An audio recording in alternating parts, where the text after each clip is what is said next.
Take it slow, breathe it in, let it go until it comes back again. Turn it up, listen loud, don't get lost with your head up in the clouds. See your face, feel your smile, cheek to cheek, it's been a long, long while.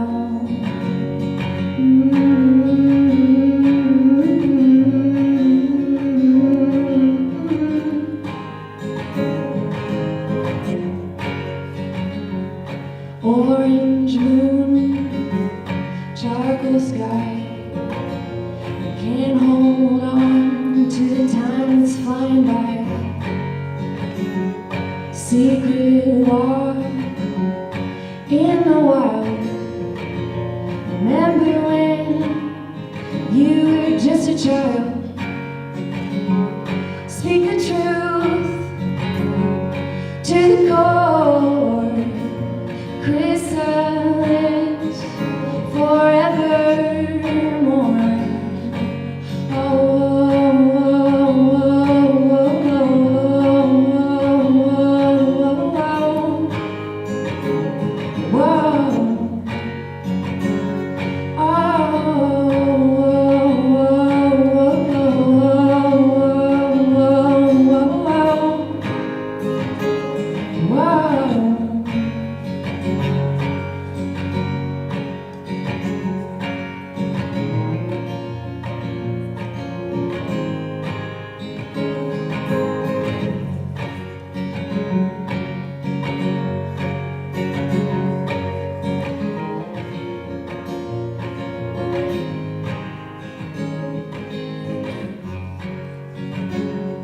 Holy shrine on the dash, feathered bloom and bottle dash, long highway through the night, the dotted lines bring me to the morning light.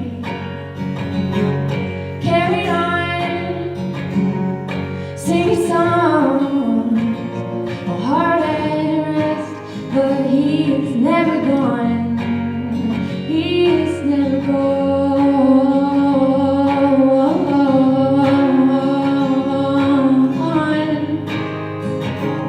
Never gone. Never gone.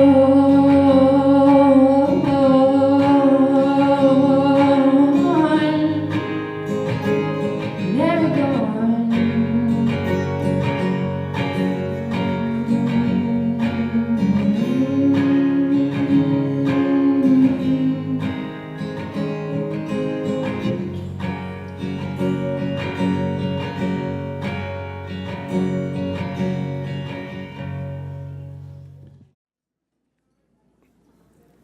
Thank you, everyone, for coming this afternoon.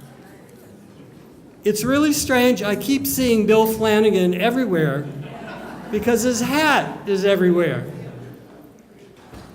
I'm Ralph Nesson, and I was honored to be asked to serve as an MC this afternoon. I won't have to do much. I've probably already done as much as I should by asking you to be seated. But I did want to welcome everyone and just make a couple of comments. There are a couple of gentlemen over here who are artists, and you're invited to contribute to a painting about or of Bill Flanagan. So if you would like to participate and be creative, just wander over there at your leisure, and we'll come out with a beautiful painting that didn't exist before today. Thank you. We have two parts to our afternoon. The first part is somewhat formal because there are going to be speakers to get up, family and Barbara and others. And then we'll have a short break, and then we'll invite everyone who would like to come up and share a memory of Flanagan, a song, a poem, a joke, whatever you would like to share. It'll have to be somewhat short because we have a lot of people, but that will be in the second part of the program. So I would like to invite Barbara Jaquish to come up and share her memories and thoughts about Bill Flanagan.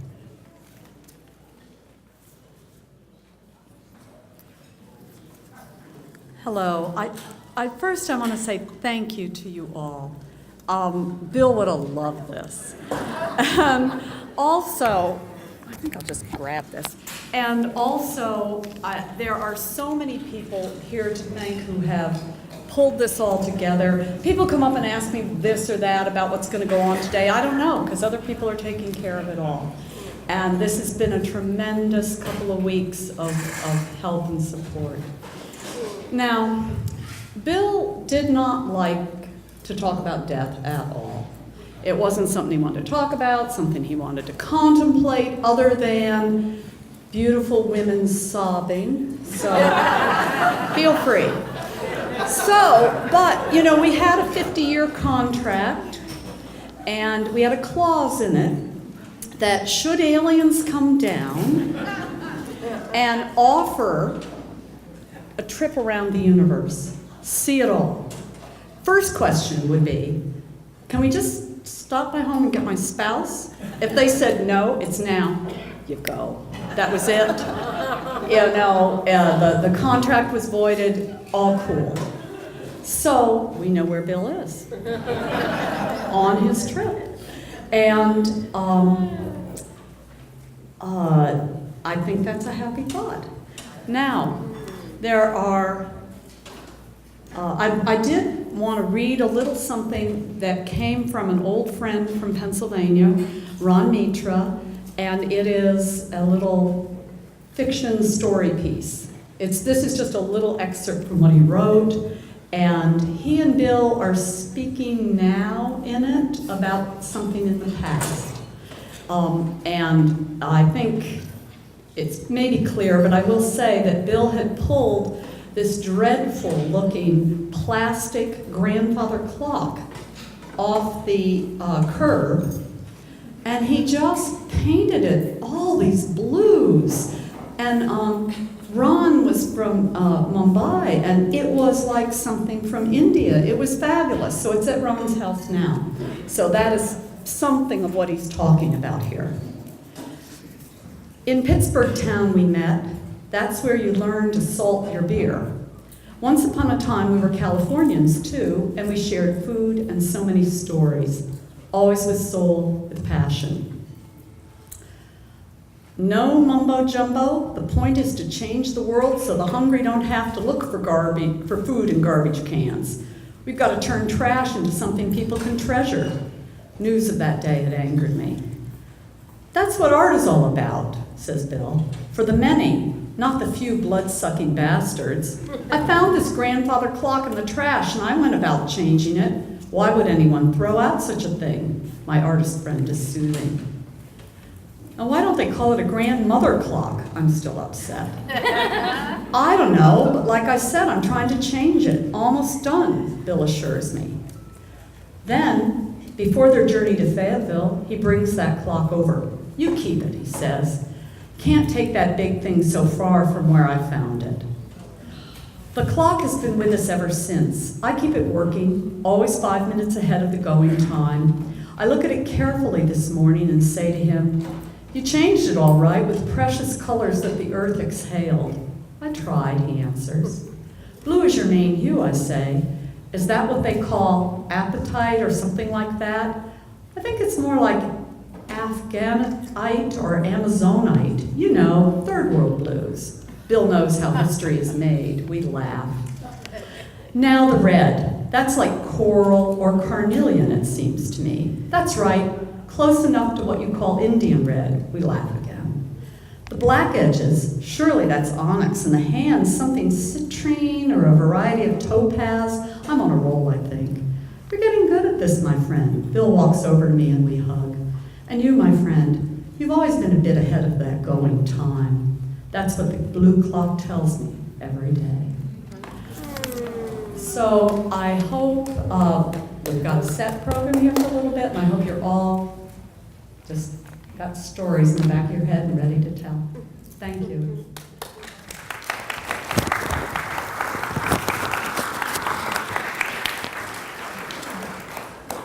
Thank you so much, Barbara. And now we're going to hear from one of Fayetteville's great musicians and artists, Emily Cates.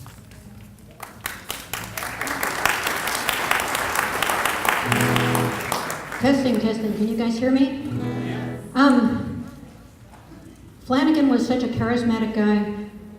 I personally know 3 songs that were written about him. I wrote one, but 2 were written by the late Nick Masulo, and it was through Nick that I met Flanagan. And I like to think that if there's an afterlife, that Nick was up there to greet Flanagan, and he said something like, "You cocksucker, I've been waiting for years for you to show up." This is a song that he wrote called, different song. Where are those lyrics? Bill's Blue Dodge Van, and he wrote this about a fantasy that Bill and Barbara had and that they had discussed with him. So this is a Nick Masulo song. It goes like this.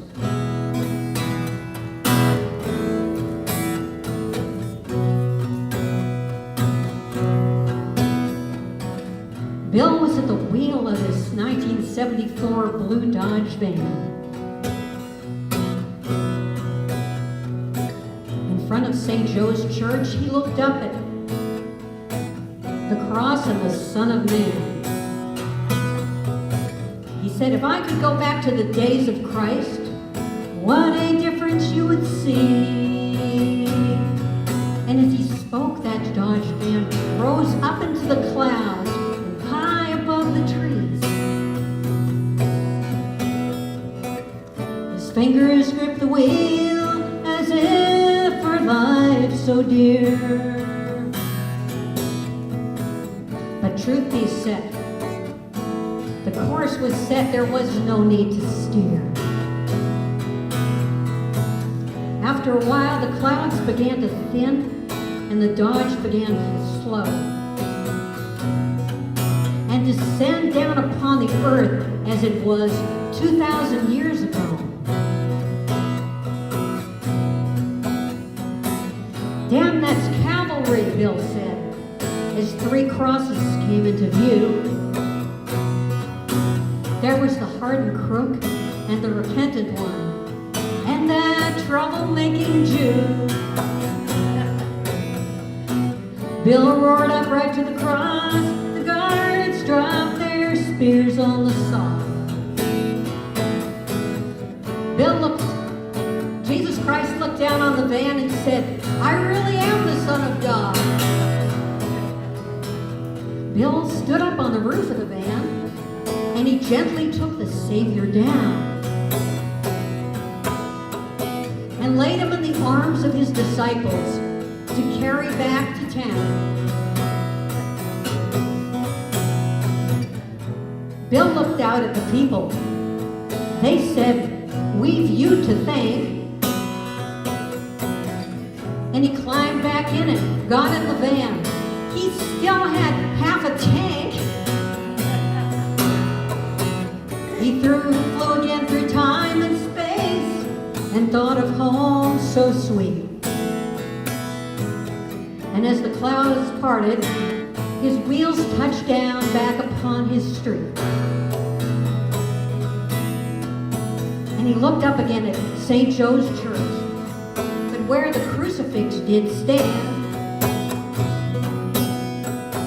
now there was a statue of a 1974 Blue Dodge van. If you want to make a change, just do what you can. I mean, not everybody's got a 74 Blue Dodge van. if you want to make a difference somehow. Come on, get in the van with Bill. For Christ's sake, do it now.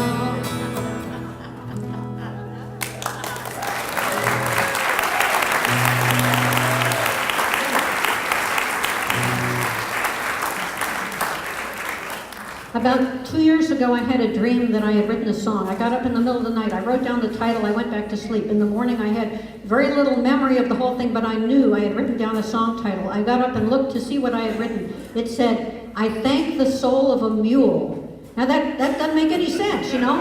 And somebody, you know, might have said, well, forget it, I'm not gonna write that song, but I started thinking, and I thought, well, it sounds like it could be an Irish ballad, and so it should be about Flanagan. So this is, I based it on some things I knew about Bill, but I knowingly changed things. For example, I knew he had grown up in Springdale, but he didn't grow up out in the country, he grew up in town. In the song, I have him growing up in the country. He had 2 older sisters, one of whom, Joyce, is here with us today. They were quite a bit older than him. They wouldn't have all been in grade school together, but in the song, I have them all in grade school together. I don't think the family ever had a mule, or at least not when Bill was a child, but in the song they have a mule. And also Bill, you know, he'd been raised Catholic, but he became irreverent as an adult. Well, in the song I have him irreverent as a child. This is, he loved the song though, and so this is, I Thank the Soul of a Mule.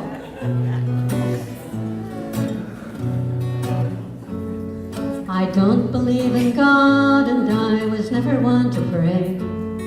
My family all are Catholics, and they think I've lost my way. But it's just a different way I found back when I was in school. And it all started up the day our family bought a mule. For we lived outside Springdale town where buses didn't run. My father took the car to work before the rising sun. It was me and my 2 sisters who had to get to school. And the best way to be doing that was riding on our mule. Oh, Molly was our mule. Her coat was soft and black. She kept a sure and steady pace when we rode on her back. And I believe that under every bridge there lived a troll, and leprechauns were real, and that our Molly had a soul. And I thank the soul of a mule at the close of every day. I thank the soul of a mule while my sisters kneel to pray. How could God live far up in the clouds, yet keep us safe from harm? It was Molly did that very thing, and she lived in the barn.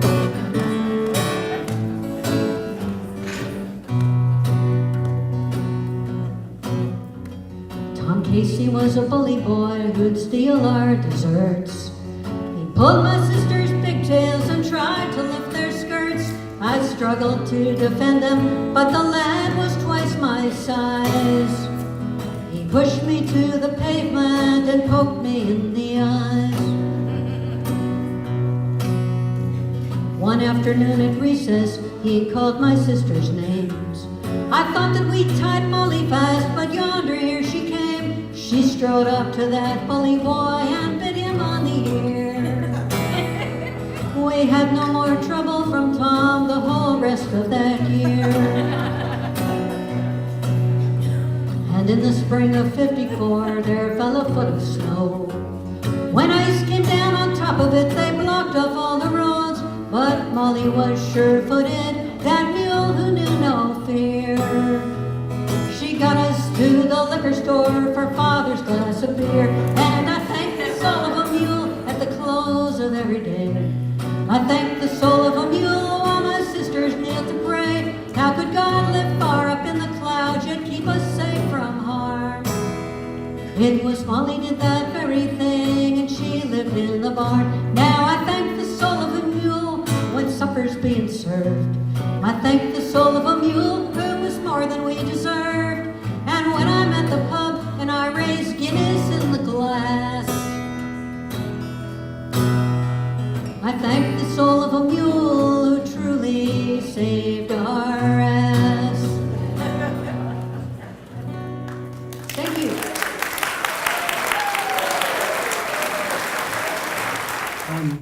At this point, we would welcome and honor Joyce Emery, Bill's sister, and Michelle Hungerford, his niece. Thank you, Ralph. Good afternoon. I'm going to move the mic over here where we can. You know what? We'll just pick it up. How does that work? That's better. William Mayes Flanagan left us a legacy in art. When I first saw the light pouring out of an upstairs window and clouds looking over the moon, I wondered how my Uncle Bill captured restlessness in watercolor. He mixed mystery and longing into his blue and gold palette. He was forever young, never without a story, and counted friends and family as his greatest riches. Uncle Bill was a kind and generous mentor, and he encouraged his nieces and nephew to take up the challenge of the muse. I am so thankful that he gave us the moon to remember him by. Bill found his soulmate in Barbara. And Barbara, I want you to know that our family joins this amazing community in supporting you as you begin your new life. I would like for Bill's nieces and nephews and their families to stand up, and Barbara's family too. And we just thank this community for welcoming us today.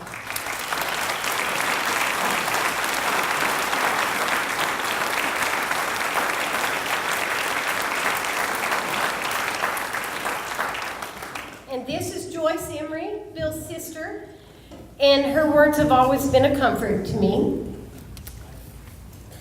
Well, my words today are going to be a little bit about Bill's early family life, which I don't think, I'm 15 years older than Bill, so I don't think many of you would remember his early life like I remember it. Let us hold that for you and you Okay. read. Our mother had a high-risk pregnancy at an older age. She was in the hospital for a month before he was born. He was born by C-section as a premature birth. He weighed in at 4.5 pounds. Our mother had more complications after he was born and had to remain in the hospital for another month. I had to take a leave of absence from St. Anne's Academy to care for both. We, Sister Joanne, age 13, still at home, and our new baby brother, all formed an early in life bond.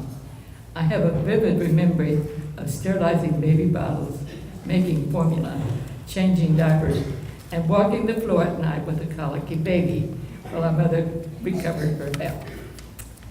Then moving on, as I said, I'm Bill's older sister, Joyce Emery. I'm 15 years older than Bill. When we were living in Springdale, now he was born in Spring Valley, Arkansas, actually in a hospital in Fayetteville. But I was still living at home and working. My younger brother, Bill, was probably 4 or 5 years old. This is labeled Dreams of Dating Young. Bill had dreams of dating. I had a new boyfriend, and of course we were dating. And Bill was very curious about dating. What do people do on a date, I said. We go out for an evening of fun, to a show or something, and get to know each other better and have a good time. He said, I want to go on a date. So my boyfriend came by to pick me up. Bill was always hanging around and said, take me on your date. No, go get lost. One particular evening we left, and he was no place in sight. He finally got the message, we thought. We drove away, a couple of blocks maybe. Then he appeared in the back seat of the car. I get to go on a date. We turned around and said, no way, young man, you are much too young. Other times when it was my turn to entertain him, I would put a black blanket over my head and say that I was the boogeyman. He said he was scared. So when I was ready to go back to work, whatever I was doing, and he would find where I hid the black blanket and say, "Scare me again." Eventually, I moved to Tulsa and brought him over for the weekend. He needed to go to the bathroom, and I told him not to lock the bathroom door because the lock was broken. Of course, he locked the bathroom door, and of course, the lock was broken. I had to climb through a thorny rose bush and a tiny window. Then he responded, "We're having fun. When can I come back?" Otherwise, he was a perfect baby brother. In closing, I would like to close by adding this about our mother. She always was very supportive of the arts. When she realized Bill had rheumatic fever at a young age, and that he would probably never have excelled in sports, she led him down the path of artists. This seemed to fit. That is why he chose his artist name, William Mayes Flanagan. Now, Mayes was my mother's maiden name. And there's Right here. where is it? Here it is. This is one of her paintings, and she just really started his interest in art at a very young age when he was recovering from rheumatic fever. Wow. So, The rheumatic fever left him with a heart murmur, so he had that for several years. So he finally, I think, pretty much outgrew it. thank you, Joyce.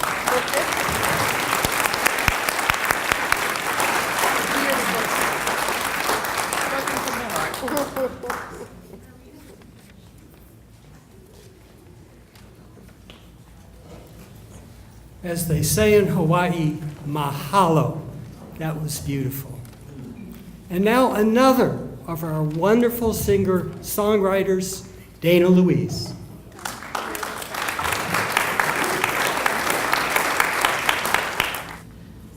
Feel honored to be a part of this.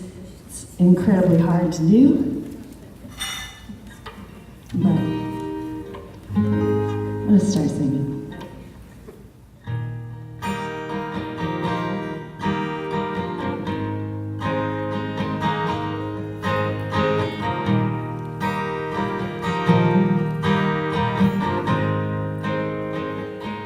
Pay no attention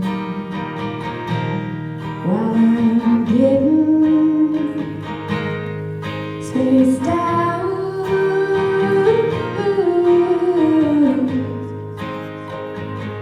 If you can't spell it, then you can do it. Oh, spell it with me. S-P-A-C-E. 'Cause we all die.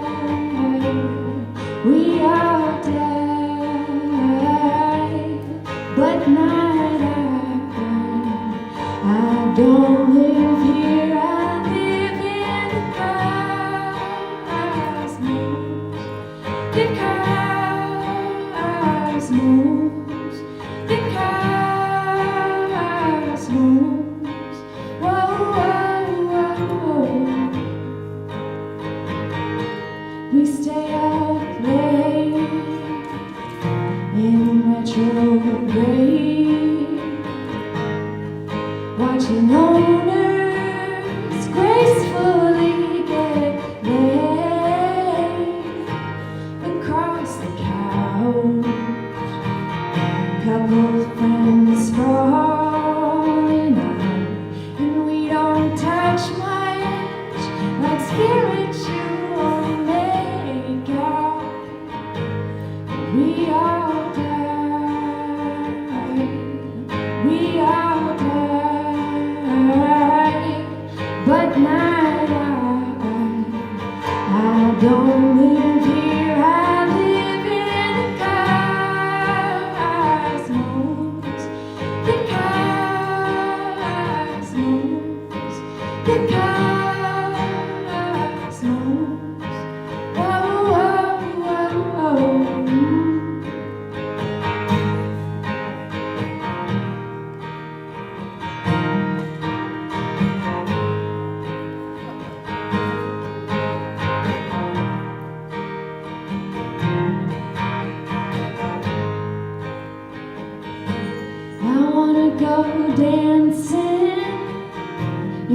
public eye. Whoa,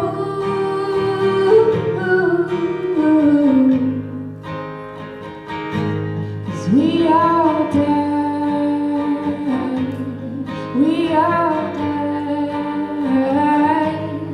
but night I don't live here, I live in the cosmos, the cosmos, the cosmos. Oh, oh, oh, oh. The cosmos, the cosmos, the cosmos. Oh, oh, oh, oh.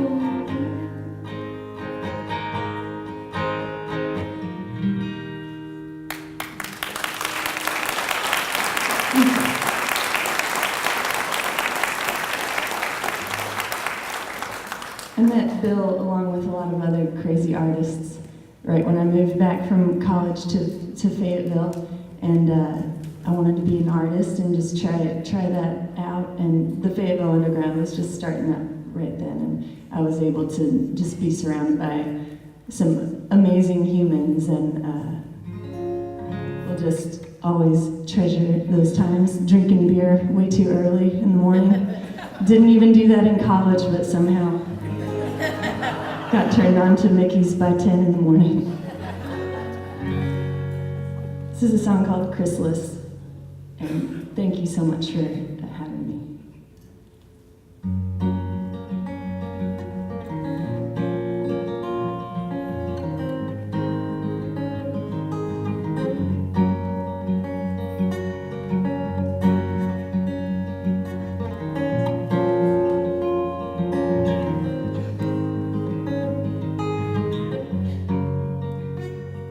Take it slow, breathe it in, let it go until it comes back again. Turn it up, listen loud, don't get lost with your head up in the clouds. See your face, feel your smile, cheek to cheek, it's been a long, long while.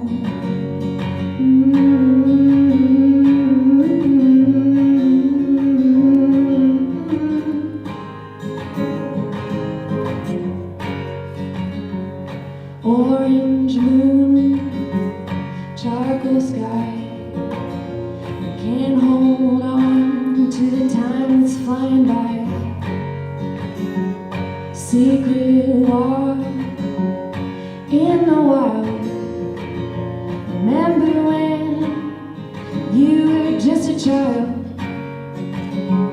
Speak the truth to the core.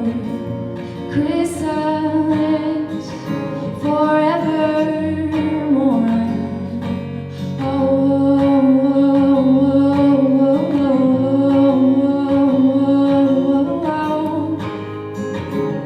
whoa.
That was so beautiful.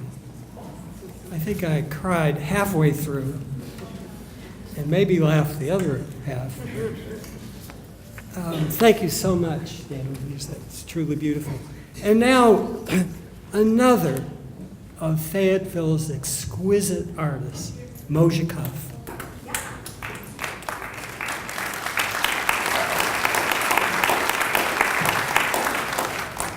Bill once explained blue to me, or at least explained a smidgen of blue to me, because I learned that blue is much vaster than explanation. Okay, it started with the Virgin Mary, blue as holiness, and then took a sharp turn in a blue Dodge van to midnight at the cemetery with a blue-gray storm cloud rising, cut by lightning, ice blue. Blue can be military and authority, but it can also be oceanic and infinity. I can't help but feel as blue-black as the blues. But hey, there's no need for purple prose about it. Although blue can also be sensual, as in what they called in the 1940s a blue film, the kind with titties in it. Oh yeah, titties, as Bill tended to call what I would call boobs, is something which also featured in Bill's stories and paintings. All this, and we haven't even touched on wine or burgundy or the bright purple streak of morning light. Much less begun about Bill's browns and bronzes and burnt oranges. A whole world opened in one of Bill's blue palette smudges. A word from Bill about blue, and I never saw it the same way twice again. Bill's blue was a secular sacrament.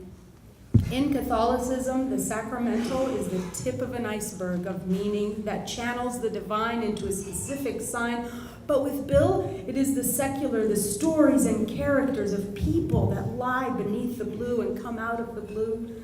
The warm yellow light glowing in the plum-shaded house by the smoky road under the cobalt sky could be the salvation of the traveler or just a stranger with stories for a night, but always full of meaning and mystery and imagination. Bill was the first boss of my eldest daughter, Wiam, who is now 27 and a freelance artist in the Bay Area. She was then 15, in what she would later call the dark ages of her mid-teen years. A budding but depressed young artist, and there were sparks of tension between us, and I needed to get her out into the world, into a space not occupied by Mom. At the suggestion of my dear and wise friend Barbara, I sent my daughter to work for Bill at the Evergreen Cemetery. Bill took his new assistant graciously and generously. He gave her his time and kindness and energy, and they cleared brush off gravestones together for 12 hours a week. And that time and kindness and energy I just took out of her text that she sent me ever since Bill passed, when she and I were processing. And those were her words. He taught her the stories of the graves. She came back to me knowing at what angle to trim branches, but working side by side with Bill gave my daughter more than landscaping knowledge. She learned something I could not put my finger on, about how to see in the shadows, about facing the darkness matter-of-factly, about outrage for justice and staying open to joy while working for the revolution, about respecting nature and accepting the cycle of life, and about navigating a workplace without the clutter of ego, while everyone else around them was dead. So there was very little ego to get in the way of the cemetery. These days, my youngest child has entered the dark ages of his mid-teen years, and I felt he could use some of that good stuff to rub off on him too. So this spring I said to Bill, let's continue the tradition. Hire my son to do some work for you and Barbara. So my son had just started working for Bill and Barbara in their yard 1 week before Bill so suddenly took off into the blue. Bill Flanagan was a comrade in the Revolution for Justice, even though I was in a different generation from his own comrades of a lifetime of struggle, the foremost being, of course, his wife, Barbara Jaquish, a kindly, avuncular figure to me, as to many others. Bill was also a comrade and an ally, I always felt. That he hated religious intolerance and white supremacy was one of the first things I learned about him when I was new to Northwest Arkansas as an Arab and a Muslim newcomer experiencing the warm welcome of his and Barbara's home. I also learned early on from Bill that he had grown up as a Catholic in the southern town of Springdale, Arkansas, at a time when the Ku Klux Klan was allowed to hold field days at the schools. Springdale in those decades did not have black residents, not by accident. So it was the Catholic residents who were specifically targeted by those displays of the Klan, and the proud display of Klan presence at the school terrified Bill and his family, he told me. One semester over a decade ago, I was teaching Black arts movement poetry to students in an all-white class who recoiled from its militancy, many resisting the idea that racism was a relevant issue in our era. When I told them that Springdale had a sundown sign, a sign banning black people from the town after nightfall, they dismissed it as urban myth. I phoned the Shiloh Museum of Springdale, and they hedged, as transmitters of official history often do with the shameful parts of their history. But I had an ace card, and that was Bill Flanagan's personal eyewitness to the sign. I had learned about the Springdale sign from Bill. Bill pointed out to me exactly where the sign had stood on 71B between Springdale and Fayetteville. Its ugly words, he said, had been beaten out of it by weather in its last years, but Bill Flanagan was still around to tell me it had been there and to share valuable stories about it. Because as an ally, Bill knew the importance of passing along resources that would help others in the struggle. He and Barbara Jaquish are part of what helped me find my feet here, find community. My love and husband of 3 years, Ismet, also known as Gino, on Skype from Kosovo, met Bill the day after Gino first landed in Fayetteville, Arkansas. When we went out to eat on Dixon Street with Bill and Barbara and other friends, Gino and I got together with Bill and Barbara many times after that, and although Gino only had a few short years to know Bill, he was crushed to lose him. Gino felt that he had found a true friend in Bill. It took them a fraction of a second to start laughing together anytime they met. Gino recently reminded me that the very last time we had seen Bill together, Bill converted me to Catholicism. Yes, atheist Bill did. Okay, it was just in case the whole Muslim ban thing, took a really bad turn. Conspiratorially, with Gino and Barbara standing witness, Bill made the sign of the cross over me and said, "In nomine Patris et Filii et Spiritus Sancti," and a bunch of other stuff in Latin. Amazing how he could still pull a shitload of Latin out his sleeve when it had been all those decades since he was altar boy. And then he named me Maria. "You'll be safe," he said. And then we all four howled with laughter. And it's that laughter of a friend and comrade who wanted me to be safe, more than the tongue-in-cheek conversion that took. And it's that joyous feeling he gave us in the darkness that surrounds that goes on. So this is how we say goodbye, with Bill's laughter ringing in our ears, with so many secular sacraments to remember Bill by, his colors in our eyes and his paintings on our walls, the stories that he told, the deeper shades of the world that we can see thanks to Bill. And we will always see you in the blue, Bill. And I love how the love of his life, Barbara, sometimes called him Flanagan. It always makes me smile. So I hope she won't mind if I echo her voice when I say, "Thanks again, Flanagan." Thank you so much, Maria.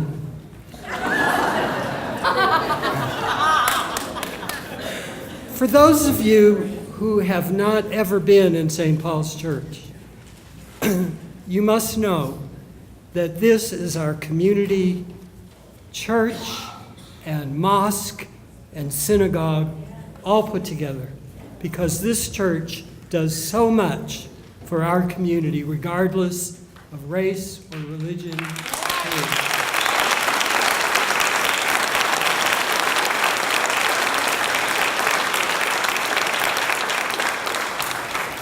And at the risk of being a bit trite, I would like to welcome Lowell Grisham and tell him how blessed we are by his. William Flanagan belongs to Fayetteville. What a community person he is, he was, and I count him as a dear friend. We are neighbors and regularly met on the sidewalk and visited. Kathy and I have had dinner with him and with Barbara at friends' homes. And I can tell you that this place and this church and its spirit and its intention to be a place for the whole community could not be more blessed and more honored by seeing this gathering of human beings in this place. You make this holy. Thank you so much. So one of the things that we say at our baptism is, will you promise to respect the dignity of every human being? And do you know anybody who did that better than William Flanagan? I don't. God bless him. We now have the honor of hearing from one of Bill's closest friends, Don House.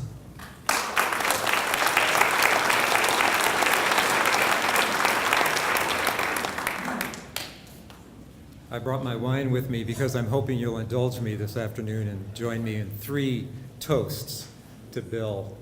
I'll get the first one out of the way right now.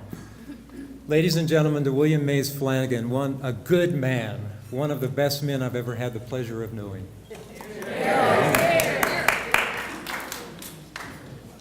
All of you in this room had a relationship with Bill Flanagan in one way or another. Mine may have been unique in one respect, and that's that for 10 years, the last 10 years, almost every single weekday, early in the morning, about 7:30 or 8 o'clock, Bill Flanagan would call me on the phone and tell me to go fuck myself.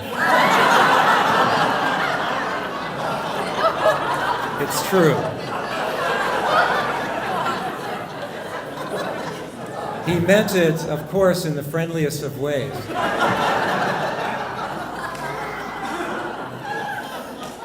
But you can imagine some humorous episodes when I had visitors and I couldn't get to the phone in time. And Bill's loud voice would fill the room, and he often would use an Irish accent, which I cannot reproduce, but it would go something like, "Top of the morning to you, lad. You'll be wanting to go fuck yourself now."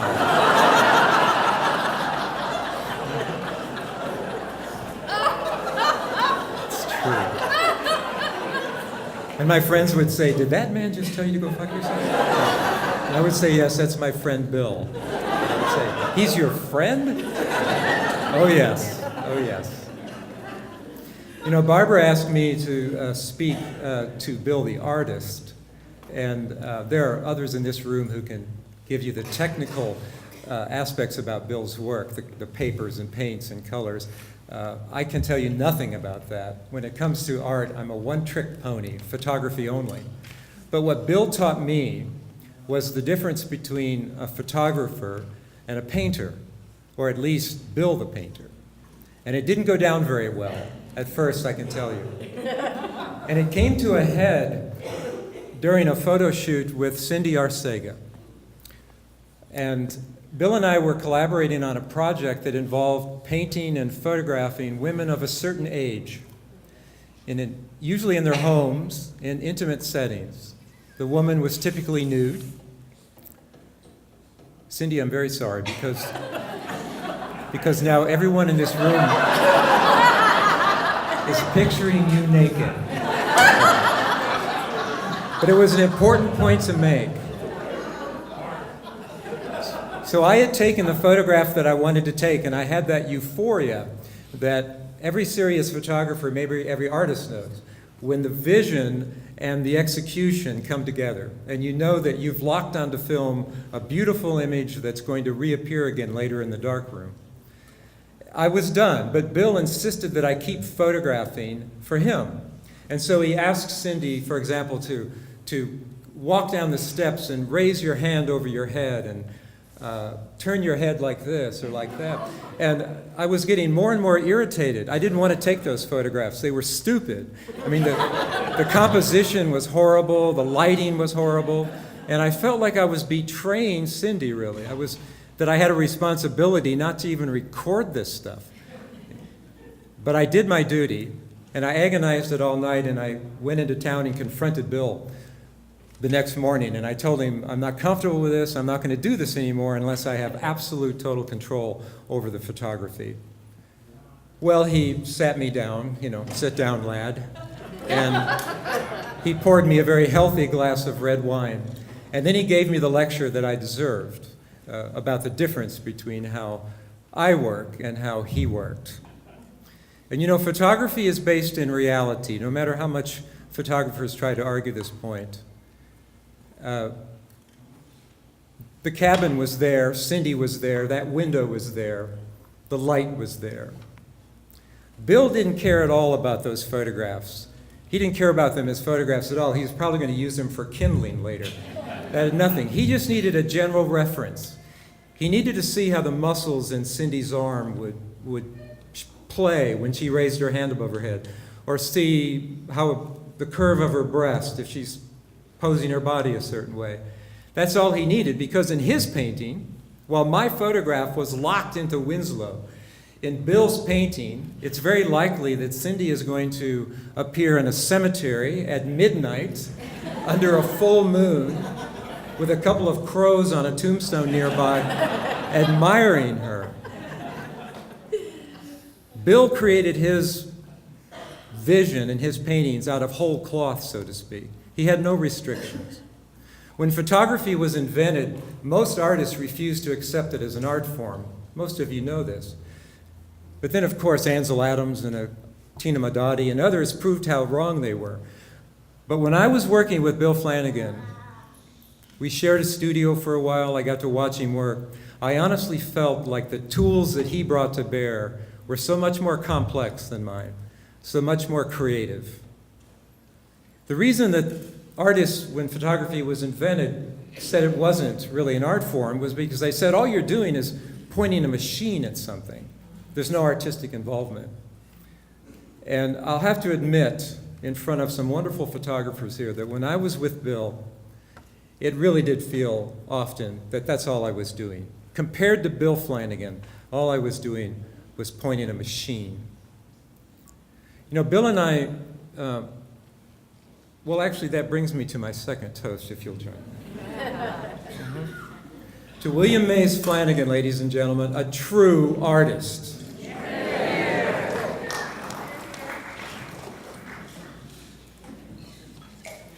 Bill and I spent quite a bit of time together for about 2 or 3 years. We were traveling to Kansas City, Little Rock, and Tulsa, talking to gallery owners, trying to get representation, going to workshops. And there's one in particular that I remember, and it was at the Sherry Leedy Gallery in Kansas City. And the Leedy Gallery is an old and respected gallery. We were pretty excited. We made an appointment with Sherry Leedy and walked in. She had a long table. We laid out all of our work. And I'm not exaggerating here at all, I swear. Sherry Leedy took one quick look, and then she pushed all of my photographs off to the side as if whatever, and totally turned away from me and began talking to Bill. So I just put my photographs into a portfolio, and I went and sat at the table and watched as Sherry Leedy talked to Bill. And Bill happened to be standing under one of the spotlights in her studio, so it's like this shaft of light coming down on Bill. And it was joyous for me. I got to sit there and listen to my friend, Bill Flanagan, finally getting the kind of attention and appreciation that he deserved by a good art critic who was telling him that he is a Southern storyteller, that pointing out all the things in his work that she appreciated, making recommendations on galleries that might be interested in his work, and on and on. It was wonderful. I gave him a hard time about it later, of course, but he deserved it. We would always spend the night, and when we did, we would try to find an actual downtown hotel that we could afford. And in Kansas City, it was the Phillips. And I know what you're thinking out there, all of you. You're thinking a couple of swinging guys like Bill and Don, that we would probably spend the evening bar hopping and carousing with art groupies and experimenting with new drugs. But what we really did was we went to the nearest Middle Eastern deli, and we would get large containers of hummus and baba ganoush and feta cheese and pita bread and olives and almonds and a couple bottles of wine, and then go back to the hotel and just lay this feast out on the bed.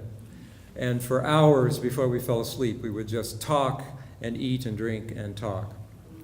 And whenever this happened, Bill, after 2 glasses of wine, Bill would immediately want to play a philosophical game.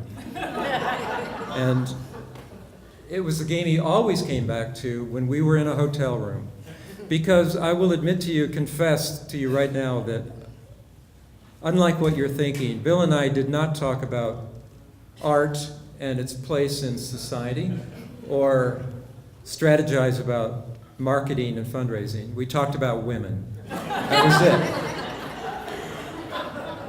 So Bill would start this game by asking me a question, and he would say, Don, okay, if you could fuck any woman in the world, present, or it could be an historic figure, you'll be able to go back in time, who would it be? Well, being a sensitive New Age kind of guy, I would immediately correct him and say, do you mean, what woman would I make love to? And he would say, no, I mean fuck. So then I'd have to ask him a bunch of questions. Well, is this consensual? I mean, am I going to change history? Am I going to mess up her life? I mean, how much time am I going to have? And he had it all figured out. And no one would be hurt. Both parties would enjoy themselves. And in fact, the next day, the woman would just remember this as a pleasant dream and go on about her life. Nothing had changed. And only after he gave me those assurances could I answer the question for him. Are you curious about what the answer is? Well, go fuck yourselves. What happens in Kansas City?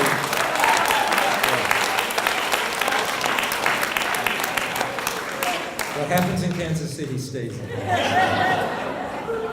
But no matter what I answered, I always felt like I disappointed Bill. He would think about it really hard as if I had just revealed something very basic about my character and I had failed in some clear way. Well, the last time we played this game was at the Legacy Hotel in Little Rock. And the same scenario, food, wine. After a couple glasses, Bill started the game again, and he asked me the question, and this time I was ready. So he said, okay, Don, who would it be? And I said, Barbara Jakish. Yeah. Your wife, Bill. And I said, I want to go back in time. I want to go back in time to when a photograph was taken that you have hanging in your house. It's a street protest in California. The street is full of animated people. Barbara's in the crowd. Fists are raised. Barbara is empowered and beautiful, radiant. And I said, I'm going to go back then, and then later that evening, Barbara and I are going to make passionate love. Well, that threw him.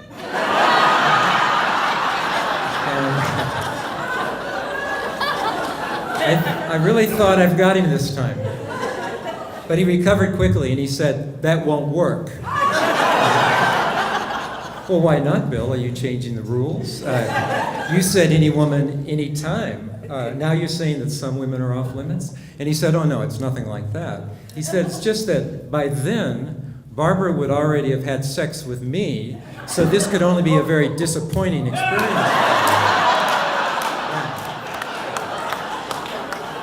Damn it, you got me again. Well, Bill and Barbara, what an amazing love affair. Because whenever I turned the question around, it was Bill's turn. Okay, Bill, who's it going to be? He would never answer that question until he had protected Barbara. So he would say, okay, Barbara has won the lottery. She has run off to the islands with a bunch of Greek sailors. And it was always Greek sailors, and Barbara, I don't know whether you... So you didn't share a fantasy with him? Well, it was always Greek sailors. And she's living a life of intense happiness, debauchery, excess, and she is never coming home, and she just sends me a little alimony check so that I can survive every month. And then and only then would Bill answer a question that involved making love to another woman. Bill and Barbara, a wonderful love story, which brings me to my last toast. Ladies and gentlemen, may every one of us in this room know that kind of love at least once in our lives. Hear, hear. Hear, hear. Okay.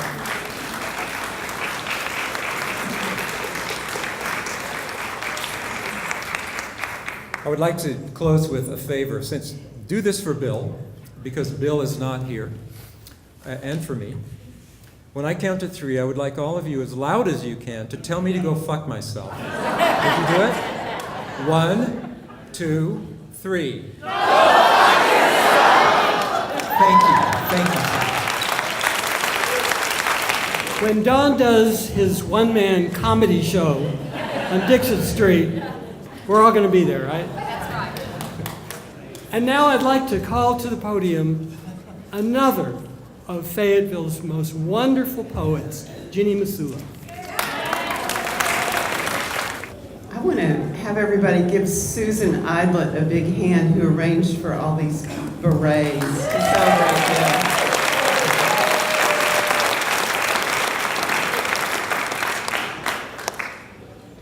I have a wonderful home full of Bill Flanagan's paintings. And after he died, I was sitting there looking at them, and I think all of his paintings, for many of us, have spoken to us. And so this poem is kind of it's inspired by Bill, of course, and it's kind of in his voice. Bill explains the blues. Yeah, I painted the town blue, and now the whole town is blue, because I am gone, gone, gone. But let me tell you about blue, that color and that sorrow in your heart. It's meant to help us rest. Why should we be surprised that I died? Well, I guess I thought that if I hated that Grim Reaper enough, he would not come. But you know, he came, and he came in blue, not black. And that pop of light everyone talks about flashed, just like all those full moons rising that I painted in a cobalt sky. From this other side, I still don't know what happens when people die. I do know, though, that it is the color of blue. And blue is a mystical borderland of wisdom, like all those cemetery angels that I painted and loved. Blue is talking to each other. Blue is telling stories. Blue is dancing and singing. Blue is ecstasy. Blue is union. So whenever you see a full moon floating in a midnight sky, sing those blues, not just for me, but for all the stars and moons shining and singing, shining and singing, for all the gone but not forgotten. Bill Flanagan. Our last formal presentation, we're bringing back Emily Cates for a group sing.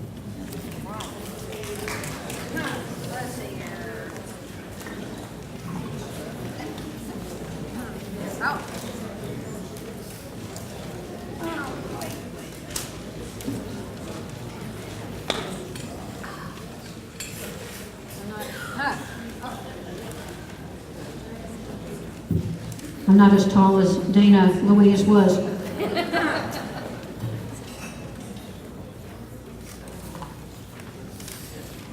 This is the second Nick Masulo song that he wrote for Bill. I think a lot of you have been handed lyrics to this song. So if I mess up, you guys just keep going. But this one is really, it's about Bill's art. And, you know, in the time I've known Bill, he really has branched out from blue to orange and yellow and red. He really, you know, his palette was more blue when I first knew him, but there's still beautiful blue paintings here today. So.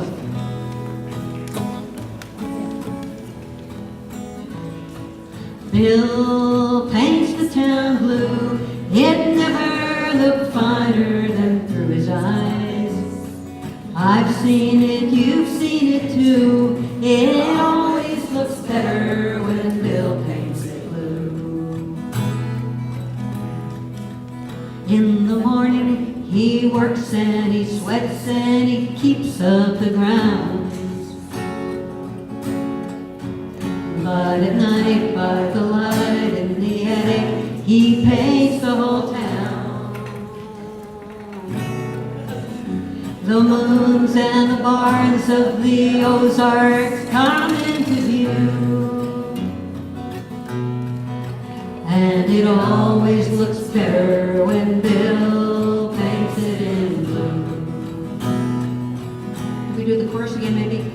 Bill paints the town blue, it never looked finer than through his eyes. I've seen it, you've seen it too, it always looks better when Bill paints it blue. Treasured old buildings in town he helped save from their fate. They rise on his canvas and live on in mortar and slate. They glow with the warmth of their own and a light shining through, and it always looks better when Bill paints it in blue. Bill paints the town blue, it never looked finer than through his eyes. I've seen it, you've seen it too, it always looks better when Bill paints it blue. He tells the richest of stories, passed down for hundreds of years. 1 minute his eyes fill with laughter, the next one they glisten with tears. He's part Irish pub and part Renaissance painter, you know, painting night skies in cobalt and white and blue indigo. He has paintings that I've heard and smelled, hell, I've seen them move.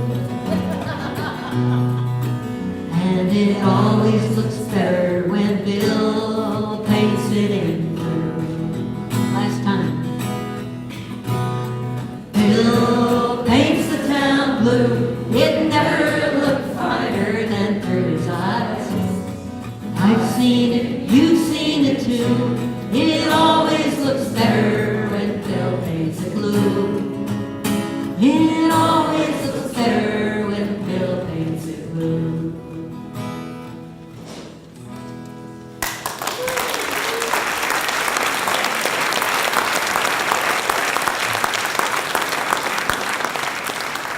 Thank you so much, Emily. We're going to take a 15-minute break. Don't go away. Have something to eat and drink. Come back and then come up, and you will give your memories and your stories and your jokes about Bill. Thank you. Good friend of Bill's, as many of you are. I've known Bill for, almost 25 years. I used to live here in Fayetteville. I live in Tulsa now. Where did my book go? Oh, there it is. So I had a couple things happen today. Very weird before I came over here.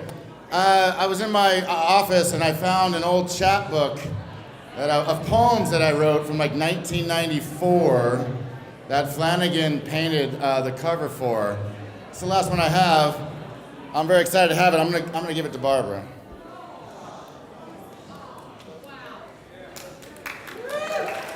The poems are shit, Barbara, and I apologize about the poetry, but the paintings are gorgeous. As you all know, Bill Flanagan drank Mickeys and wine. That was his thing. I brought a case of Mickeys if anyone wants them, they're back there. To my friend Bill, to your friend Bill, raise them up. Sláinte, Bill, love you. Every one of these Mickeys underneath the cap has one of these puzzles, visual puzzles if you look at them. Flanagan would pull these off and he could figure these out in 5 seconds. I've never been able to figure these out. This one I have in my hand has a bumblebee, a leaf, the word it, a teardrop, and then something that looks like a bra. Flanagan would figure that out. I don't know how to figure that out. Remarkably, and I'm keeping this, I got one I figured out today. It's real simple. It has an arrow, or it has a number 2, a thumbs up, and an arrow. Thumbs up, all right? 2 thumbs up. Very simple. That's going in my pocket. One thing before I read this story, we're gonna close with Danny Boy, and I'm gonna pass out the lyrics. I totally underestimated how many people were gonna show up for this. So I have 75 copies, so if you can share, that'd be great. Pass them around. So I'm gonna read a passage from a memoir that I'm working on. It's a time in 2013 when I had the luxury of going to Paris twice with Bill Flanagan. In 2013, we were there and we had this kind of weird, crazy day. And this is a memoir that I am presently working on to this. I don't know how long it's going to take me to finish, but I would like to call up Michael and Ann Heffernan. Please come up here. Moshe and Hamza Newmark. Harry McDermott. Kim Swepson. Please come up. This is the gang of 2013. I just want to give you guys the visual of the people that are in this story. This is a true story. Flanagan loved this. The reason I'm reading this is because Flanagan asked me to read this every time we got together. For his birthday party when he outlived his father, he's like, read it. It's like, I can't do it, Bill. But I'm going to do it today for him. So here we go. I need to be over here. All right, here we go. On July 4, 2013, all of us, Michael and Ann Heffernan, Moshe and Hamza Newmark, Bill Flanagan, Harry McDermott, Kim Swepson, my father, and I went to the Picpus Historical Cemetery on 35 Rue des Picpus. Here lies the Marquis de Lafayette, the hero of the two worlds, the great benefactor to General Washington and the revolutionaries. Now, Bill loved this for the historical part as well. The Picpus is the only private cemetery in Paris maintained by the nuns of the convent on the grounds. It is open to the public only 2 times a year. One of them is on the 4th of July because of Lafayette's connection with the American Revolution. Atop Lafayette's grave were several large bouquets of flowers. Lafayette chose to be buried in the Picpus to lie near the 1,300 killed during the Great Terror soon after the French Revolution. These poor souls fell victim to the guillotine and the madness of murder that soon followed the bloody revolution. For Lafayette, this was a horrible moment and a failure of the French Revolution. When the killers finally finished their madness, in the dead of night, they took the bodies and mass buried them behind the Picpus wall. A young woman bravely followed the throng and let the relatives know of the mass grave. They secretly bought the property and the surrounding lands and eventually made it the space it is today. On the 4th, every year there are ceremonies for Lafayette. In the morning, the U.S. Embassy sends soldiers to replace the American flag that hangs over his grave all year long. Later in the day, the ladies of Lafayette come to give speeches and lay a bouquet. This is what we were there to see. For Michael had been 4 years in a row and had become the American dignitary. In fact, Fayetteville, Arkansas is named after Lafayette. There are many Fayettevilles in America, and all are aligned with the French benefactor.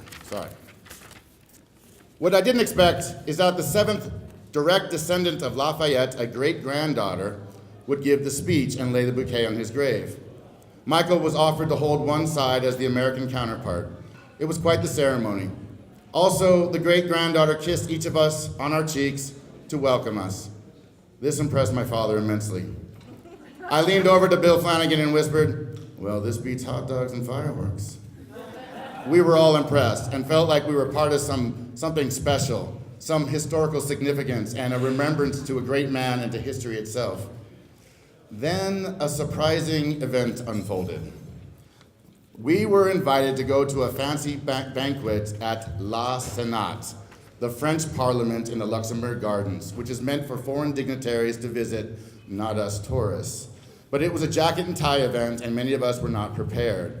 So suddenly, 11 of us were walking fast to Printemps, a major clothing store, to find ties and slacks. We were told not to worry about jackets after all, just ties and slacks. We dodged traffic and ran red lights because we had about 2 hours to shop, take the metro back to the college, the Irish college, take showers and get cleaned up, and then walk to the Senat. When we arrived at Printemps, it was determined we had 30 minutes to shop. It was madness, as if we were on some great race reality show. We split up, women in the women's department, men in the men's department. Everything was 20 to 40% off.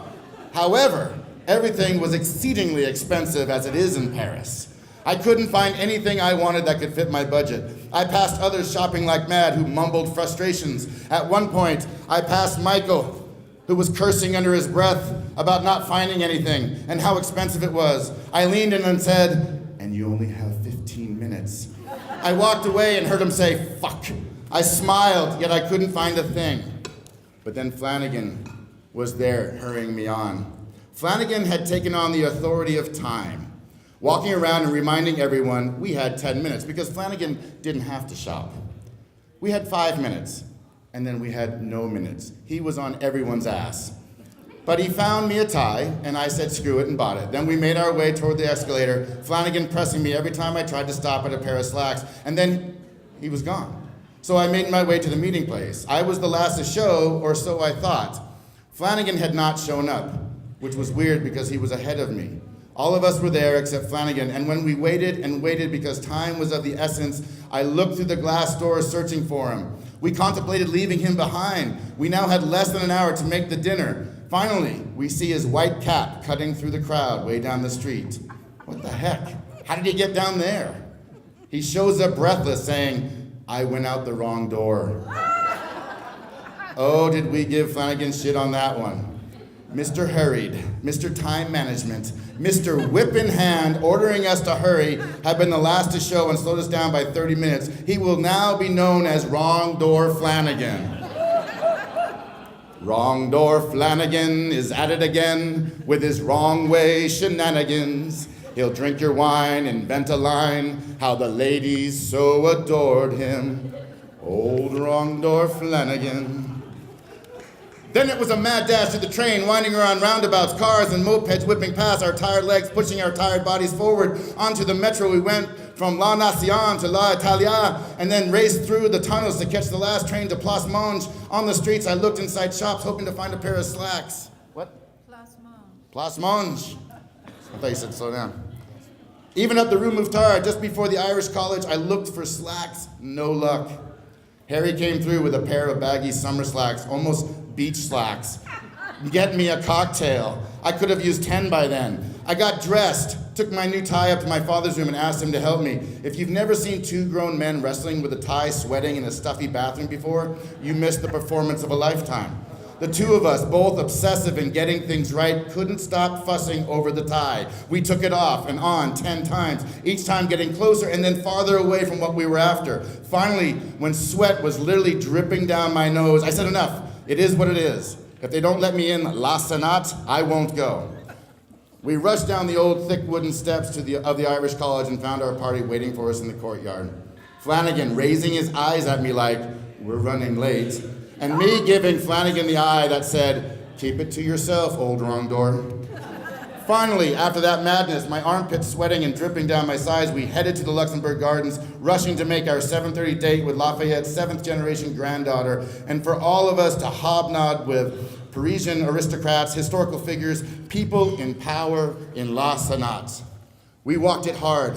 White dust kicking up around our dress shoes, our skin glistening in the fading sun. We rounded the corner, the former large castle, now the Parliament of France, hit the side street, asked directions, and had someone guide us to the right door. Hear that, old wrong door? We made it through security with no problem and stood inside the courtyard of La Senat. Joyce was there, a redhead expatriate American dressed in a sea blue outfit from hat to shoes. She later told Flanagan that she had once been a stewardess and she still dressed the part. At one point I overheard her say, I told my husband, I'm not leaving you for another man, I'm leaving you for another country. We rushed up the steps. True story. We rushed up the steps, Flanagan leading the charge when he suddenly stopped and pointed to a kiosk to order food.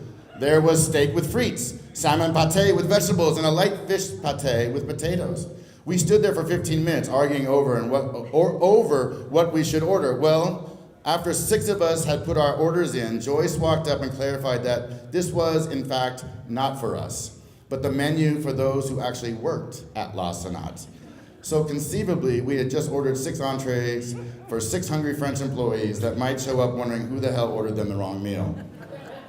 And so we climbed more stairs. Commanded by Joyce, we finally reached the party when Anne turned to us and said, we have to pay. A look of frustrated doom in her eyes. And she was right, 59 euros, that's not cheap when you're on a budget, that's over 75 bucks American. And it came as a big surprise to all of us. We thought we had been invited to a private party. Who pays to go to a private party? Then you should have seen us. Oh yeah. We became an 11-headed hydra of Greek mythology proportions, whipping our heads into each other, gnashing our teeth, going over and over what to do. Should we pay? Should we just go? What should we do? It's a chance of a lifetime, said Flanagan. Rabbit? Who said there was rabbit on the menu? You pay for the experience, not just the menu, said Joyce. I don't eat rabbit. This was my father. He was making it clear to everybody that he didn't eat rabbit. Let's just do it, said Flanagan. Rabbit? Did you say rabbit? It's a pate, said Joyce. What should we do? We'll do it. Let's just get it over with, said Flanagan. Rabbit? I don't eat rabbits.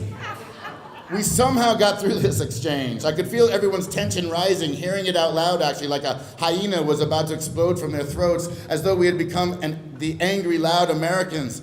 Oh no, we were in danger of becoming ugly Americans. Oh my God, our identity was about to morph. We would never be welcomed back to La Senat, the Irish College, to Paris herself. Then, as far as I saw it, the final red flag was waved in our face.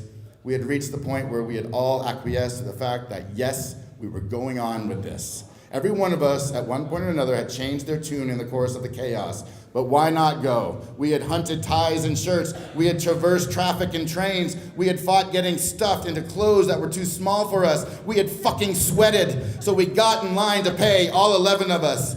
Finally, satiated with the fact that we were indeed going to join this private party. Harry, Kim, and Flanagan went through no problem. But that was it. The roadblocks were thrown. We screeched our brakes. We didn't have cash. But we had credit cards. Good credit cards, Visa for crying out loud. But no, they couldn't take them without a certain electronic chip. We were screwed. I was exhausted. Moshe and Hamza were done. Anne was done. I was fucking done. We were done.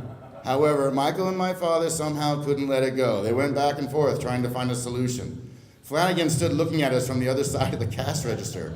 He, Harry, and Kim had paid. They really had no choice but to stay. I shrugged at them and led the charge downstairs and waited. Soon others followed. When Michael and my father finally ventured down, they asked us what we wanted to do.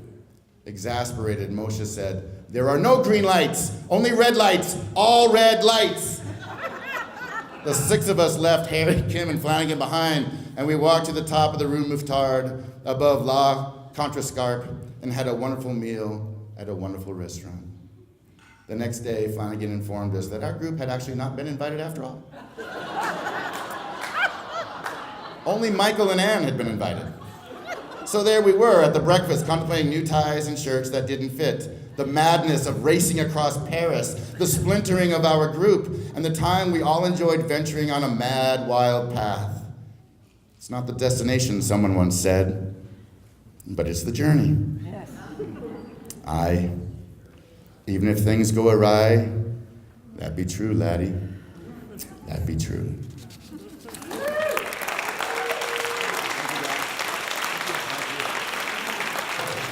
I'm Michael Heffernan. I'm one of the culprits in that story, I was asked originally to do something that would play off of Finnegan's Wake by James Joyce. One of the most experimental and some would say most unreadable pieces of prose produced in the 20th century, and I was going to sort of alter it into Flanagan's Wake, and I had the book waiting downstairs to be picked up on our way out as Ann and I were coming here, and I suddenly had a thought, and it started to turn itself into words and a line or two that my fractured memory is capable of keeping in my head for a few seconds. So I said to Ann, I've got something to write down. And I scribbled it down, and this is the product. It's called Flanagan's Awake. Bill Flanagan got lost in the springtime. Now, I should comment on that since I got to the end of that line. Printemps is the name of the department store and pretty much a chain of department stores in the great city of Paris, and it means springtime. So I decided to sort of change it to that. So I originally wrote Printemps and I crossed it out. Okay, I'll start it over. Flanagan's Awake. Bill Flanagan got lost in the springtime. We waited for him out on the sidewalk after looking for shirts and such for a big do at the Sénat and such for a big do where the French meet to make their laws for governing the world. And there was Bill already at the bar, raising a glass of Merlot to us all, just showing up for the festival in honor of Bastille Day and our great friend, Bill. May he rest well. There it is. And I'm going to read the Internationale. And I want to say we had it written, but I want Bill to know, wherever you are, that Cheryl changed the text. So it's a little bit difficult to read, but we did change it back. So I think Bill would really appreciate that. Hold on one second. Can everybody hear? You have to speak really loud. Okay. All right. The Internationale. Stand up, all victims of oppression, for the tyrants fear your might. Don't cling so hard to your possessions, for you have nothing if you have no rights. Let racist ignorance be ended, for respect makes the empires fall. Freedom is merely privilege extended, unless enjoyed by one and all. So come, brothers and sisters, for the struggle carries on. The Internationale unites the world in song. So comrades, come rally, for this is the time and place. The International ideal unites the human race. Let no one build walls to divide us, walls of hatred, nor walls of stone. Come greet the dawn and stand beside us. We will live together, or we will die alone. In our world poisoned by exploitation, those who have taken now, they must give. And in the vanity of nations, we've but one earth on which to live. And so begins the final drama in the streets and in the field. We stand unbowed and before their armor. We defy their guns and shields. When we fight provoked by their aggression, let us be inspired by light and love. For though they offer us concessions, change will not come from above. And this is in honor of Bill Flanagan. I'm Tom Jaquish. I'm Barbara's brother, so I came to know Bill through Barbara. I didn't know him beforehand. I have no idea what he might have got into. And I'm not an artist or anything, so I don't really know a lot of what he's done in his, since then either. I've met him a few times, at family gatherings. This is a story, this happened before they were married. This was the story of our getting to her wedding, to their wedding, and so it's a long time ago, and so we'll say it's based on a true story. The first thing you have to know is that my mother, Barbara's mother, was a genteel woman. Her father was a missionary doctor. I've got a silver box.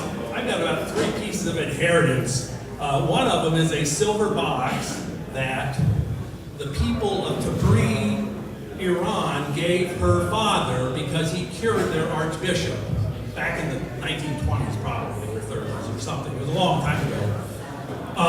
So my mother was brought up by a missionary family.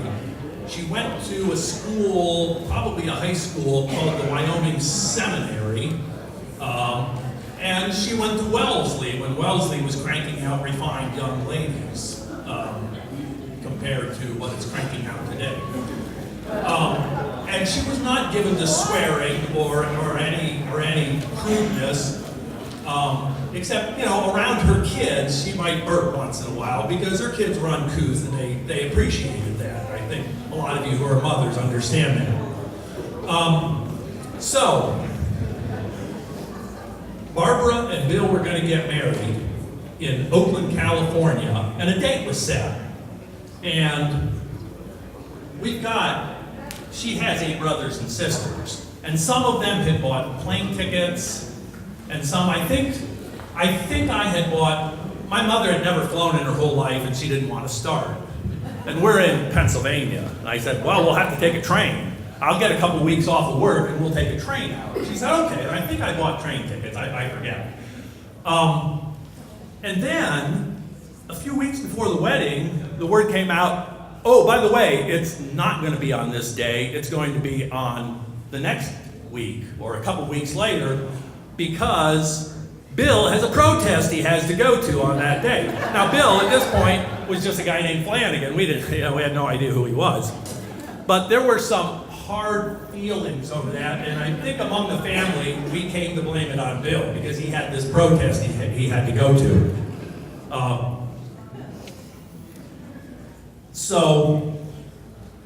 My mother got weak kneed about going because one of my sisters was bitter about it. She lost her plane tickets or something. I forget. And she was starting to quail about, well, should she really go? She kind of fretted about things sometime. And like I said, she wasn't given to swearing, and we didn't swear around her much. But I said, well, now listen, it is more important than ever that you go to this wedding. Because when that asshole leaves her, she's going to need you. And that made the sale, and we went down to Pittsburgh and got on this tiny little sleeper car. My brother Mike drove up a hill on a twisty, turny road in Pennsylvania, probably a lot like the ones around here in the Ozarks. And, past 5 cars at night in a rainstorm going up a hill with a coal truck could have come over the other side at any time and creamed us all. But we made it, and we made it out. It was a fun adventure going out to San Francisco and going to their wedding. And we met Bill, we met the asshole, and he was a nice guy. He was a good guy. And times I've met him since then, he was always very interested in everything. And the thing I most liked about it, he was interested, he would discuss everything, and if you disagreed with him or had a counter opinion, you didn't become his enemy. And that's a rare, especially nowadays, that's a rare personality trait. He would be just as interested in talking the next time you met him. So that's my story of Bill. Thank you. I'm Ben Pollock. This is a different tone. Perhaps more than other people, one part of Bill Flanagan's artistry is how he brought out the life spirit in others.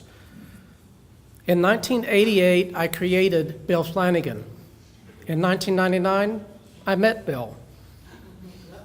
In 1988, I was in Little Rock, responsible for national and international news at the old Arkansas Democrat. On the side, I began a humor column. It was published in a weekly mailed edition. Nobody ever saw it. Being a student of the genre, my humor pieces went all over the map. Essay, satire, and narrative. The last really, you could say, is a form of flash fiction in today's words. As an ultra-short, made-up stories. That fall, 29 years ago, I introduced a character who was middle-aged, opinionated, encouraging and happy, a groundskeeper, and a watercolor painter. Indeed.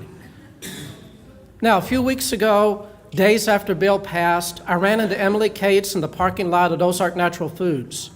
I told her this anecdote that it was not authentically, obviously about our friend Bill Flanagan.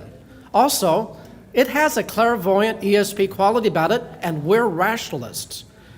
But Emily disagreed. She advised that this is the story I need to tell, so I'm here. Because she feels it, she can empathize with the deja vu-ness of it. The name of that invented figure I wrote about a few times over a few years in the 80s was Oscar Hapgood. Other aspects of Oscar Hapgood's personality that I put in the columns, besides the witty clarity, political passion, the preference for the urban outdoors, and the painting and so on, well, they don't really much resemble the real Bill. But give me a break. I had a plot and a point to make in 700 words. Emily has a similar story. I'll say it in brief with her permission. When she met Bill, after some short period of time, she saw a painting of his, and she saw herself in a painting. There was a female figure as a ghost in a cemetery, that sounds familiar here, that looked like her, as if he had already known her. And Emily said that she owns the painting now, and it's hanging in her home. So when I met and got to know Bill Flanagan here in Fayetteville starting in 1999, his personality matched the fully fleshed Oscar that I had written up in my head. It didn't take but a few parties, poetry readings, or gallery receptions back then to grow close to Bill and Barbara. Close enough to tell Bill that I was friends with him before in my head. I may have told Barbara at that point, and I think I told Jenny also. So what was Bill's response? He shrugged and really didn't say much of anything. What was there to say? The real Bill Flanagan brewed the best coffee in town. He was a patient teacher when I took watercolor lessons in the attic of his and Barbara's house, up those tiny, narrow ladder in their kitchen. Christy and I proudly have 2 Flanagans hanging in our home. Every time I saw him, even the last time, less than a month ago, at a farmer's market on an April Saturday, we had a whole conversation. Sometimes it was brief, but never was it a high and by. Sure, Bill spoke, but he also listened closely. Often we'd veer off to being damned angry at the world as it's become. But beyond all, Bill was smart, he was fair, he was kind. I admire Bill, and I'll miss him always. This is not me speaking. This is Bill channeling through me. He wanted me to be sure to say, it's been alluded to, and we've hinted at it, but we want to be very direct in saying that Bill was, and his memory will always be, the sexiest man in Fayetteville. And one more thing that he is channeling through me. If you don't agree, there's the door. I love you, Bill. I took watercolor lessons from Bill for a couple of years, along with 5 or 6 other people. And we all know Bill was a socialist, except on Wednesday nights, it was $18. I'll tell you the best thing Bill ever taught me, it'll save you lots of money. I was complaining, I'd gone to a watercolor workshop in New Mexico for a week. And man, this teacher was tough. She was a 70-year-old little old lady, but man, she worked us 10 hours a day. And she wouldn't let us actually even paint a picture till 2 or 3 days. And she was just like a drill sergeant. And Bill said, well, did you pay her ahead of time? I said, yeah. He said, well, that's your problem. So if you want your teacher to be nice to you, pay him at the end of the class.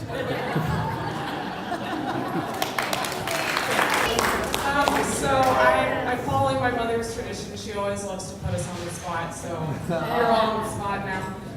But I just wanted us all to share something special about Uncle Bill. And I just wanted to say that coming to visit him in Fayetteville is one of our favorite things to do in the world. He would give us the grand tour every time we came down. It was just so special because we would go everywhere from the cemetery at midnight to up to the mountain and just all over Dixon Street when we were kids, so it wasn't too exciting then. But and we would always make pasta in his kitchen and show off. He'd tell all his funny stories. He taught us how to drink wine. If you're drinking wine right now, I encourage you to just spin your glass like this and then look at how it runs. I don't know what that means. He didn't really know what it meant, but I know that means something good because of Bill Flanagan. So, and I could go on forever, but I'm going to pass it on. So. I only met Bill a few times, but I remember he was nice. He offered my dad beer, and I remember he was quite bold.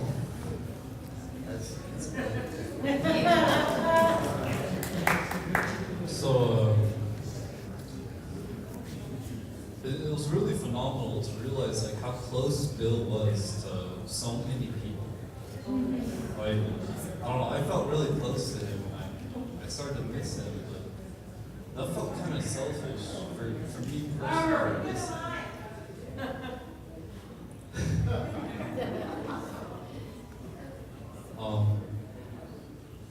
I don't know. I really love Uncle Bill. He was kind of an inspiration to me, and he kind of held all the same beliefs that I did, but was from like a foreign family.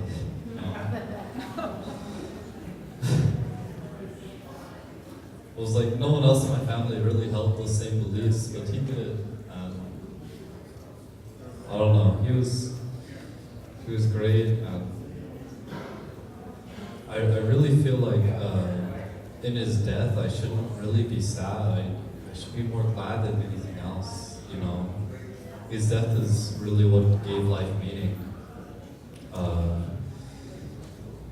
He lived like such a great life, but I don't know. I was sad at first, and now it's great. I don't know. I miss him. Hi, can you hear me now? Yes.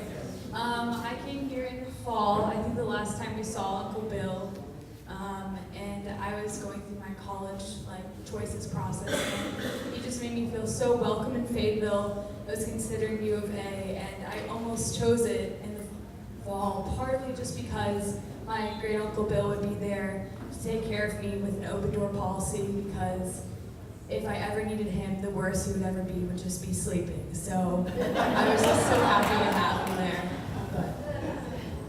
I wrote a few things down, but one of my earliest memories of Uncle Bill was we were walking in Fayetteville whenever we were visiting once, and we were going to go get ice cream, and we found a honeysuckle bush, and I don't know, I just have a really vivid memory of that. And like she was saying, last fall we visited, and it was his birthday. Little did we know it was his last birthday. But I just feel honored to have been there to celebrate with him. And my brother had picked out an apron whenever we were visiting in Paris, and it combined 3 of his favorite things: Paris, cooking, and women. It was a really fun night.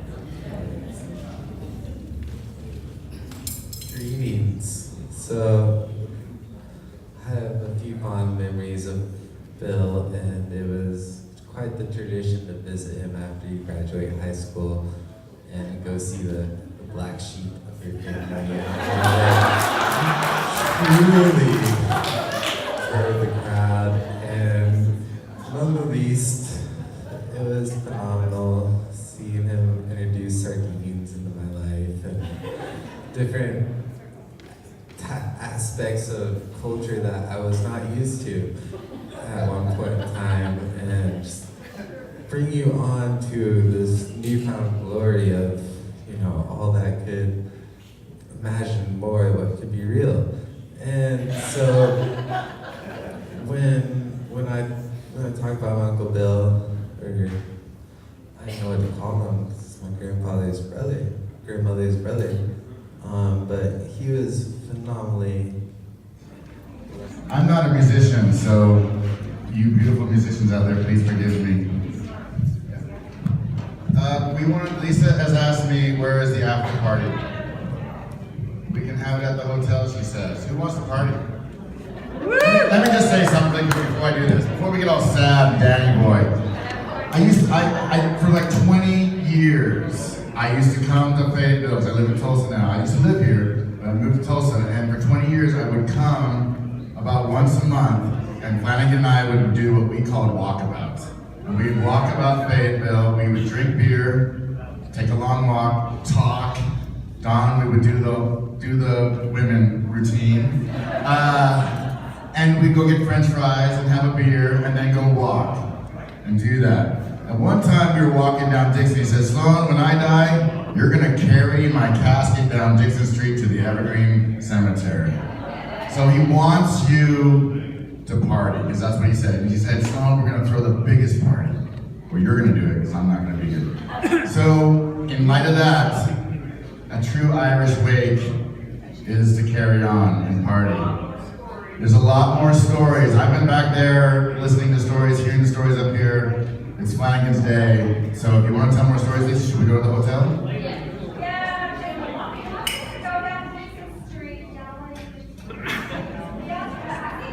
Yes. Unclothed. Anyone feeling comfortable with that? Unclothed down Dixon Street. I will film it. I will film that. But honestly, a hotel room, which hotel? The Chancellor Hotel. 2 blocks. On the square. All right? Or go to pubs, but do something. Okay. Are we ready for this? I've been practicing this song. 5 more times. There we go. And I know, trying to practice this, I'm not a singer, so I do apologize, but please sing along, because I don't want to do this by myself. All right, here we go. Ready? Ready. Oh, Danny boy, the pipes are calling from glen to glen and down the mountainside. The summer's gone and all the